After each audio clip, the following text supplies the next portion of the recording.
أعوذ بالله من الشيطان الرجيم بسم الله الرحمن الرحيم ولن ترضى عنك اليهود ولا النصارى حتى تتبع ملتهم قل إن هدى الله هو الهدى ولئن اتبعت أهواءهم بعد الذي جاءك من العلم ما لك من الله من ولي ولا نصير ولن ترضى عنك اليهود اے پیغمبر آپ سے یہودی کبھی خوش نہیں ہوں گے، وَلَن نَّصَارَى اور نصارہ بھی کبھی خوش نہیں ہوں گے، آپ ان کو خوش نہیں کر سکتے۔ حَتَّى تَتَّبِعَ مِلَّتَهُمْ یہ لوگ کب خوش ہوں گے؟ جب آپ اسلام کو چھوڑ کر ان کے مذہب کو قبول کریں گے تو تب یہ لوگ آپ سے خوش ہوں گے۔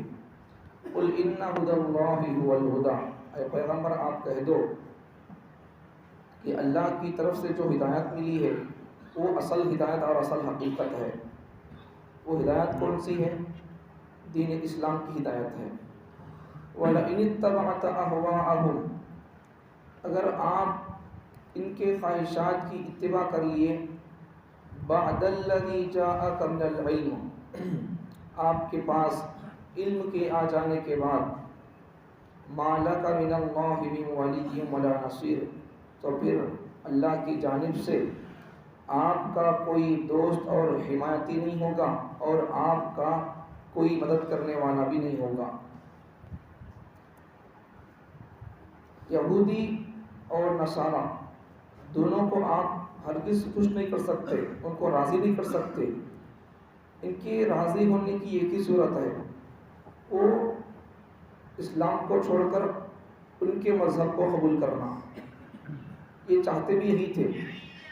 پیغمبر صلی اللہ علیہ وسلم سے اللہ ارشاد فرما رہے کہ اے پیغمبر آپ کہہ دو کہ اللہ کی طرف سے جو ہدایت ملی ہے وہی اصل ہدایت ہے، وہی اصل راستہ ہے، وہ راستہ دین اسلام کا راستہ ہے۔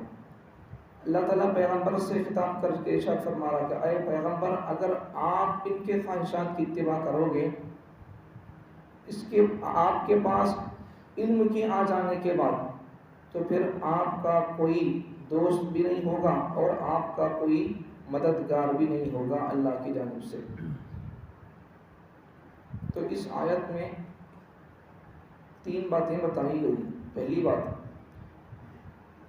یہود اور نصارہ پیغمبر صلی اللہ علیہ وسلم آپ ان دونوں کو خوش نہیں کر سکتے اور یہ لوگ خوش ہوں گے بھی نہیں۔ یہ لوگ کب خوش ہوں گے؟ جب آپ اسلام کو چھوڑ کر ان کے مذہب پر آپ اختیار کر کے ان کے مذہب کو فالو کریں گے تو تب یہ لوگ آپ سے خوش ہوں گے۔ دوسری بات، اے پیغمبر آپ کہہ دو کہ اللہ کی طرف سے جو میرے اوپر ہدایت ہوئی ہے وہ اصل ہدایت ہے۔ وہ ہدایت کون سی ہے؟ اسلام کی ہدایت ہے۔ تیسری بات، اگر آپ ان کے خواہشات کی اتباع کر لیے، آپ کے پاس علم آ جانے کے بعد، وحی آ جانے کے بعد تو پھر اللہ کی جانب سے آپ کا نہ کوئی دوست ہوگا حمایتی ہوگا، نہ آپ کا کوئی مددگار ہوگا۔ یہود و نصارہ ایک مرتبہ حضور صلی اللہ علیہ وسلم کے پاس آ کر کہنے لگے کہ ہم دونوں آپس میں کمپرومائز ہو جائیں گے، کمپرومائز کر لیں گے، صلح کر لیں گے، آپس میں کچھ چیزوں میں چھوٹ دے لیں گے، کچھ چیزوں میں ڈھیل دے لیں گے۔ تو اس موقع پر اللہ تعالیٰ نے یہ آیت نازل فرمائی ہے۔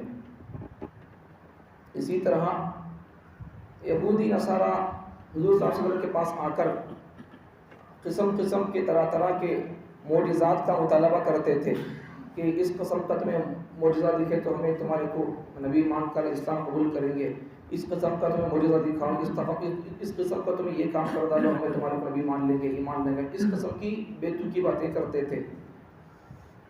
اگر ان کو ان کے مطالبے کے حساب سے معجزہ دکھا بھی دیتے تب بھی مانتے نہیں ہو۔ اب تک کتنے معجزات نہیں دیکھے حضرت موسیٰ علیہ السلام کے ساتھ رہ کر، ان کے آباء و اجداد کتنے معجزات نہیں دیکھے، پھر بھی ان کے پیغمبر حضرت موسیٰ کو نہیں مانے۔ اگر مانے تو بھی ان کو پورا مان کر ان کی کتاب کو فالو نہیں کرے۔ اب پھر حضرت حضور صلی اللہ علیہ وسلم ان کے نبی نہیں، تو پھر ان کو کیا مانیں گے؟ ان کے نبی کو، ان کی کتاب کو نہیں مانے تو پھر حضور کو کیا مانیں گے؟ نہیں مانتے۔ مزاج کے اندر ٹیڑھاپن آ گیا تو پھر دل کے اندر اگر ٹیڑھاپن آ گیا، مزاج کے اندر ٹیڑھاپن آ گیا تو پھر آدمی کبھی بھی کسی کی بات نہیں سن سکتا۔ سننا بول کر بول لیا آدمی تو پھر سن لیتا، عمل کر لیتا۔ نہیں سننا بول کر بول لیا تو پھر وہ اس کی ضد کو کوئی بھی ختم نہیں کر سکتے۔ اس لیے یہودیوں کی صفات کو، یہودیوں کی مزاج کو بتاتے ہوئے اللہ ارشاد فرماتے ہیں کہ یہودیوں کا مزاج وہ ایسا ہے کہ وہ ان کے مزاج کے اندر ضدی پن ہے، ہٹ درمی ہے۔ اب وہ ضدی آدمی کو کوئی بھی سمجھا نہیں سکتے، کیا بھی بولے تو کیا کہ ہیلا بہانا بولتا چن۔ اس لیے کہ یہودیوں کی بات سن کر پیغمبر تمہیں انہوں کیا بولے تو یہ دکھاؤ، معجزہ بولے تو تمہیں دکھانا، یہ ایسا کرو نہ کو۔ اور ایک بات بھی کیا کہ معجزہ بھی حضور کے اختیار میں رہتا، کسی بھی پیغمبر کے اختیار میں معجزہ نہیں رہتا، اللہ کے اختیار میں رہتا ہے۔ اللہ اگر وہ معجزہ ظاہر کرنا چاہے، دکھانا چاہے تو اللہ دکھا سکتے ہیں، ورنہ کوئی بھی کام، کوئی معجزہ پیغمبر صلی اللہ علیہ وسلم کے اختیار میں رہتا ہے۔ لوگوں دھوکہ نہیں کھانا کہ نبی کے پاس غیب کا علم تھا، نبی کے پاس یہ تھا وہ تھا ایسا بول کر، وہ سبھی غیب کا علم نہیں۔ نبی کے پاس اگر غیب کا علم ہوتا تو پھر نبی اپنی موجودگی میں نبی کی بیٹی کا انتقال ہوا پھر نبی بتا سکتے تھے۔ نبی کی موجودگی میں اپنے 3 بیٹوں کا انتقال ہوا، نبی بچا لینا تھا۔ سب بیٹوں کی باتیں ہیں۔ اسی طرح اور بھی کچھ لوگ کہتے کہ نبی صلی اللہ علیہ وسلم کو حضرت حسین کی شہادت کا علم تھا، اس سے نبی صلی اللہ علیہ وسلم کو غیب کے علم ہونے کو مانتے ہیں۔ نبی صلی اللہ علیہ وسلم کا غیب کا علم ہوتا تو پھر اپنی بچیوں کو بچا لیتے مرنے سے، اپنے بچوں کو بچا لیتے، اپنے نواسے کو بچا لیتے۔ یہ سب بیتوں کی باتیں ہیں۔ ارے حضور صلی اللہ علیہ وسلم کو غیب کا علم ہے، اس پر لوگ کہہ رہے ہیں۔ حدیث کہتی ہے اگر حضور صلی اللہ علیہ وسلم کے پاس غیب کا علم ہوتا تو پھر ایک مرتبہ حضور صلی اللہ علیہ وسلم نماز میں آ کر کھڑے ہیں، حضور صلی اللہ علیہ وسلم کے جوتے یا جوتے کے اندر پہننے والا ساکس کو نجاست لگی ہوئی ہے، حضور کو پتہ نہیں ہے۔ یہاں سے سمجھ لو بات، حضور صلی اللہ علیہ وسلم کے پیر کے نیچے کے جوتے کے ساکس کا نجاست کا علم نہیں ہے تو پھر حضور کو غیب کا علم کیا ہوگا؟ اتنی بھی عقل نہیں مسلمانوں کو۔ کچھ لوگ ایسے ہیں جو حضور کو غیب کا علم ہے بول کر مانتے حضور کو۔ کچھ لوگ ابھی قسم کے حضور کے بارے میں عقائد، حضور انسانش نہیں بول کر بولتے، نور کہتے، نور بولتے، نور، ابھی قسم کی باتیں۔ پھر ابھی پڑھا ڈالتی حضور کو، اللہ، یہ حضور اللہ تعالیٰ آسمان میں تھا، یہ حضور صلی اللہ علیہ وسلم یہ اللہ کے نور کا کرشمہ ہی ہے، نور، بلکہ حضور خود اللہ ہی یہ بولنا چاہ رہی ہے۔ حضور کو انسانیت سے ہٹا دینا یہ بھی ظلم اور حضور کے ساتھ گستاخی ہے، اور حضور کو اتنا ان کے مرتبے کو بڑھا دینا کہ اللہ تک پہنچا دینا یہ بھی ظلم ہے، یہ بھی گستاخی ہے۔ حضور انسان ہی لیکن عام انسانوں کی طرح نہیں ہے۔ جس طرح حجر اسود ایک پتھر ہے لیکن عام پتھروں کی طرح نہیں ہے، بالکل ویسے ہی حضور صلی اللہ علیہ وسلم انسان ہیں لیکن عام انسانوں کی طرح نہیں ہے۔ ایک جگہ پر ایسا ہی ہوا، ایک جگہ پر کیا ہوا، ایک مولوی صاحب، امام صاحب نماز پڑھا رہے تھے، نماز پڑھاتے ہوئے قرآن مجید میں بہت ساری آیتیں ہیں، حضور صلی اللہ علیہ وسلم انسان ہی بول کر، قل انما انا بشر مثلکم ایسا، پیغمبر صلی اللہ علیہ وسلم تمہاری طرح ایک انسان ہے، ایک بشر ہے، انسان ہے۔ اس طرح کی آیتیں قرآن مجید میں بہت ساری جگہوں پر ہیں۔ تو امام صاحب جب نماز میں کھڑے ہو کر قل انما انا بشر مثلکم اس طرح کی آیت پڑھ دیے تو پیچھے سے ایک جاہل آدمی اٹھ کر کھڑے ہو کر کہتا ہے کہ نماز نہیں ہوگی، نماز ٹوٹ گئی، نماز نہیں ہوگی۔ کئی کو بولے تو کیا بولنے لگا، اس آدمی نے، اس امام صاحب نے حضور کو بشر کہہ دیا، انسان کہہ دیا، تمہاری طرح انسان کہہ دیا، اس لیے نماز نہیں ہوگی۔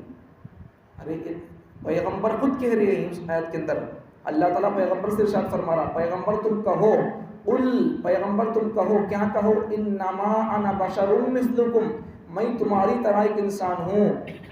اللہ پیغمبر سے بلوا رہا تمہیں ایسا بولو بول کر، لیکن پیغمبر صلی اللہ علیہ وسلم انسان ہیں تو وہ انسان عام انسان کی طرح نہیں ہے، ان کے لیے کچھ خاص باتیں ہوں گی، خصوصیات ان کی ہوں گی۔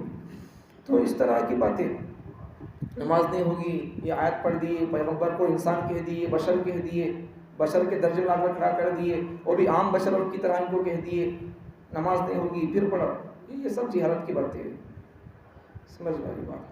تو یہودیوں کا کہنا تھا کہ یہودیوں کا پلان کیا تھا، ان کا دل گندا تھا، ان کا دلوں کے اندر خباثت کیا تھی کہ حضور کو اسلام سے ہٹا کر یہودی یا نصرانی حضور کو بنا دے، یہ ان کی سوچ تھی۔ اب حضور کب اسلام چھوڑ سکتے ہیں؟ اور حضور ان کو خوش کرنا بولے تو نہیں کر سکتے، کرنے کا ایک ہی راستہ، اگر اسلام چھوڑ کر یہودیت یا عیسائیت اپنائیں گے تو پھر وہ لوگ خوش ہو جائیں گے۔ اللہ تعالیٰ ارشاد فرما رہی کہ پیغمبر تمہیں ان کی باتوں میں نہ آؤ، ہماری طرف سے جو ہدایات تم کو دی گئی ہیں، اسلام کی تعلیمات اور اسلام، یہ اصل حقیقت ہے، یہ اصل ہدایت ہے۔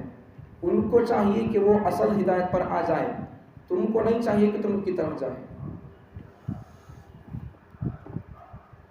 آیات کے آخری ٹکڑے میں اللہ تعالیٰ ارشاد فرماتے ہیں کہ اگر اللہ تعالیٰ، دیکھو یہاں بڑا عجیب اللہ تعالیٰ ارشاد فرما رہی کیا کہ اے پیغمبر اگر آپ ان کی خواہشات کی اتباع کریں گے تو پھر آپ کے پاس پیغمبر وحی آتی ہے، ہماری طرف سے علم آتا ہے، تو وحی کے آنے کے بعد بھی اگر آپ ان لوگوں کی اتباع کریں گے تو پھر کیا ہوگا؟ ما لک من اللہ من ولی ولا نصیر، اللہ کی جانب سے کوئی آپ کو بچانے والا دوست بھی نہیں ہوگا، اور کوئی آپ کو بچانے کے لیے اللہ کے کسی بھی چیز سے کوئی آپ کا مددگار بھی نہیں ہوگا۔ دیکھو یہاں اللہ تعالیٰ پیغمبر سے خطاب کر کے فرما رہا ہے، لیکن اصل میں یہ پوری امت کے لیے سبق ہے کہ مسلمانوں کے لیے سبق یہ اس آیت کے اندر کہ مسلمان یہودیوں اور نصرانیوں عیسائیوں کے طریقے کو اکسپٹ نہ کرے، ان کے طریقے کو اختیار نہ کرے۔ اللہ پیغمبر سے شاید فرما رہا، جبکہ پیغمبر اسلام کے علاوہ کے رسم و رواج کو توڑنے کے لیے آئے ہیں، حضور صلی اللہ علیہ وسلم رسم و رواج کو ختم کرنے اور توڑنے کے لیے آئے ہیں۔ اس کی حدیثوں کے اندر بہت ساری مثالیں موجود ہیں، بہت ساری مثالیں۔ زمانہ جاہلیت کے رسم کو توڑنے کے لیے حضور صلی اللہ علیہ وسلم آئے تھے۔ مثال کے طور پر بیوہ عورت سے نکاح کرنے کے بارے میں، عدت کے بارے میں مسئلہ تھا، اس سے پہلے بتایا میں آپ کو کہ یہودیوں اور زمانہ جاہلیت کی رسم کیا تھی کہ 1 سال تک بیوہ عورت اس کا شوہر مر جانے کے بعد 1 سال تک عدت گزارنا، 1 سال تک شادی نہیں کرنا، ایسا تھا۔ اور وہ بھی کھانا نہیں، پانی نہیں، کپڑے نہیں، نہانا دھونا کیا بھی نہیں، اسے کسی ایک کمرے میں بند کر دیتے، اسے بیوہ عورت کو اس طرح کرتے تھے۔ تو حضور صلی اللہ علیہ وسلم آنے کے بعد کیا کیا؟ زمانہ جاہلیت کی رسم کو آہستہ آہستہ جڑ سے نکال کر پھینک دیا۔ تو ان کی رسم کیا تھی؟ 1 سال تک بیوہ عورت کو کسی جگہ بند کر دینا، کھانا پانی کچھ بھی نہیں سکتا۔ لیکن حضور آ کر کیا کرے؟ 1 سال کی عدت کو ختم کرنے کے لیے حضور صلی اللہ علیہ وسلم نے آہستہ آہستہ اس کے اندر تبدیلی لائی ہے۔ آخر کار کیا ہوا؟ اب مذہب اسلام کا ایک حکم نافذ ہو گیا، ایک حکم نازل ہو گیا، وہ کیا کہ بیوہ عورت کی عدت 4 مہینے 10 دن ہوگی۔ تو اس طرح اور بہت ساری مثالیں ہیں۔ منہ بولا بیٹا، لے پالک بیٹا، اس کی بیوی سے شادی کر سکتے نہیں کر سکتے؟ تو حضور صلی اللہ علیہ وسلم نے کر کے دکھایا۔ منہ بولے بیٹے، لے پالک بیٹے کی بیوی سے شادی کرنا زمانہ جاہلیت کے اندر اسے اچھا نہیں سمجھتے تھے، تو حضور صلی اللہ علیہ وسلم نے اس رسم کو توڑ دیا۔ حضرت زید رضی اللہ عنہ سے حضور صلی اللہ علیہ وسلم کی پھپھو کی بیٹی کو شادی کر دیے تھے۔ اب حضور صلی اللہ علیہ وسلم کی پھپھو کی بیٹی بڑے خاندان کی تھی اور حضرت زید رضی اللہ عنہ اتنے بڑے خاندان کے نہیں تھے۔ اب دونوں میں کچھ انبن ہو جاتی تھی، تو بعد میں کیا ہوا؟ حضرت زید رضی اللہ عنہ حضرت حضور صلی اللہ علیہ وسلم کی پھپھو کی بیٹی زینب رضی اللہ عنہ کو طلاق دے دیے۔ ان کے طلاق دینے کے بعد پھر حضور صلی اللہ علیہ وسلم ان سے نکاح کر لیتے ہیں۔ تو یہ زمانہ جاہلیت کی رسم تھی کہ منہ بولے بیٹے، لے پالک بیٹے کی بیوی سے شادی نہیں کر سکتے، تو حضور صلی اللہ علیہ وسلم نے اس رسم کو ختم کر کے دکھایا۔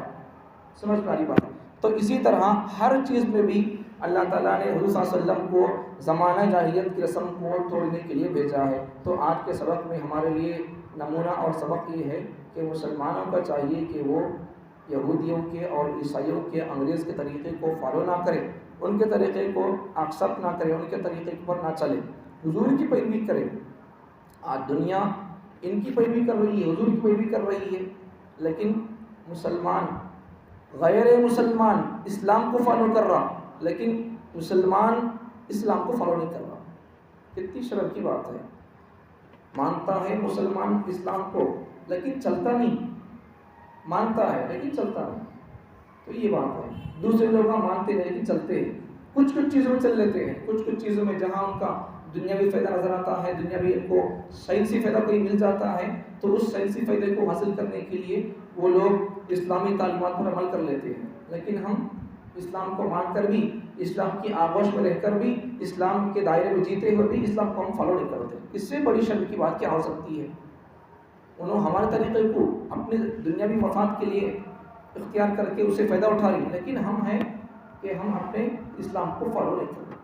تو اس لیے اسلام کو فالو کرو، ایک اسلام کے ایک حکم میں بھی کئی فائدے ہوں گے، جسمانی فائدے ہوں گے اور سائنسی فائدے ہوں گے، دنیاوی فائدے ہوں گے، اخروی فائدے ہوں گے، کتنے قسم کے فائدے نہیں، ہر قسم کے فائدے ہمارے پاس موجود ہے۔ بس بات اتنی ہے کہ اگر ہم ان اسلامی تعلیمات پر عمل کر لیں گے تو پھر ہمارے لیے صحت بھی ہو سکتی ہے، طاقت اور تندرستی ہو سکتی ہے، دنیا کے اندر بھی انسان راحت اور آرام اور سکون سے رہ سکتا ہے، اور مرنے کے بعد بھی انسان آرام اور راحت سے جی سکتا ہے اور جنت کا آدمی مستحق بن سکتا ہے۔ ورنہ پھر اسلام کو فالو کیے بغیر، حضور صلی اللہ علیہ وسلم کی زندگی کو فالو کیے بغیر آدمی مسلمان ہے یہ بھی کہتا ہے تو بہت مشکل ہے اس کے اسلام کو قبول کیا جانا۔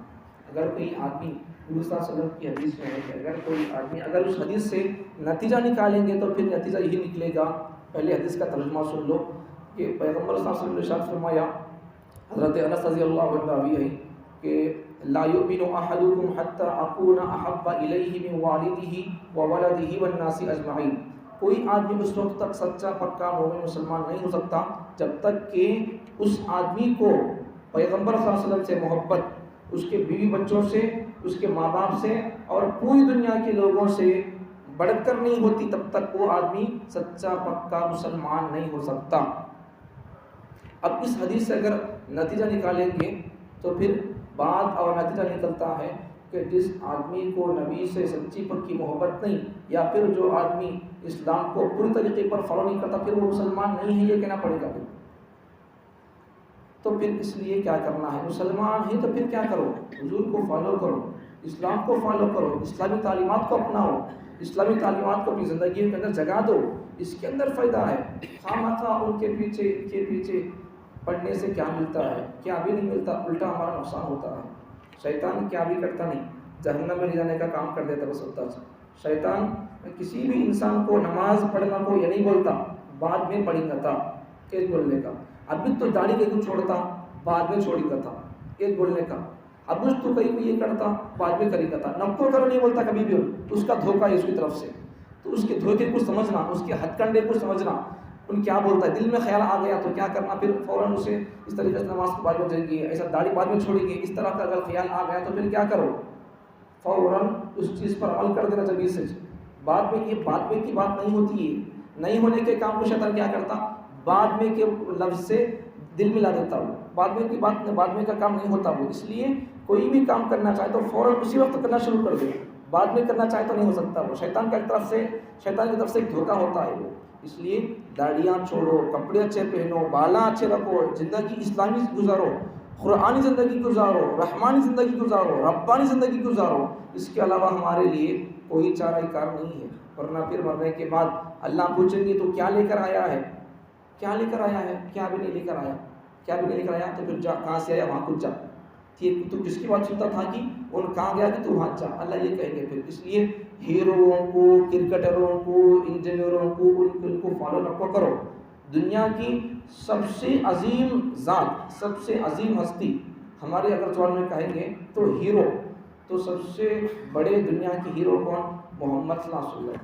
اور ایک کتاب بھی لکھی ہوئی ہے 100 آدمیوں کے نام پر، اس 100 دنیا کے کامیاب لوگ کون بول کر کتاب ہے، تو اس میں سب سے پہلا آدمی حضور 600۔ دنیا یہ کتاب، ایسی کتابیں مسلمانوں کی نہیں، غیروں کی لکھی ہوئی کتابیں ہیں، غیروں کی لکھی ہوئی کتابوں کے اندر حضور کیا بولتی، کمپلیٹ انسان، اور حضور صلی اللہ علیہ وسلم کی زندگی کمپلیٹ زندگی ہے، اس عنوانات پر کتابیں لکھی ہوئی ہیں غیروں کی، کامیاب انسان، عظیم انسان، بڑے انسان، اس قسم کے کتابوں کے نام سے، عنوانات سے کتابیں لکھی ہوئی ہیں، اور ان کتابوں میں کامیاب انسان سب سے پہلا حضور کا نام لکھا ہے۔ اب غیرہ حضور کو مان رہی ہو تو پھر ہمیں کہیں کو نہیں ماننا، مان کر پھر حضور کو فالو کیوں نہیں کرنا؟ اللہ حضور سے کہتا ہے کہ تم اگر یہودیوں کے طریقے کو اپناؤ گے تو پھر کیا ہو جائے گا؟ قرآن مجید کی دوسری پارے کی آیت میں اللہ ارشاد فرماتے ہیں اگر تم یہودیوں اور نصرانیوں کے طریقے کو تم اگر اپناؤ گے تو پھر تم ظالموں میں سے ہو جاؤ گے۔ اللہ حضور سے کہتا ہے تم ظالموں میں سے ہو جاؤ گے، تو پھر ہم کیا کہ اس لیے کیا کرو؟ اسلام کو فالو کرو، حضور کی تعلیمات کو عام کرو اور حضور کی سنتوں اور تعلیمات کو زندہ کرو۔ اللہ تعالیٰ مجھے اور آپ کو یہودیوں اور انگریز کے طریقے کو طلاق دے کر چھوڑ کر اسلامی تعلیمات کو اپنانے کی توفیق عطا فرمائے۔ الحمدللہ۔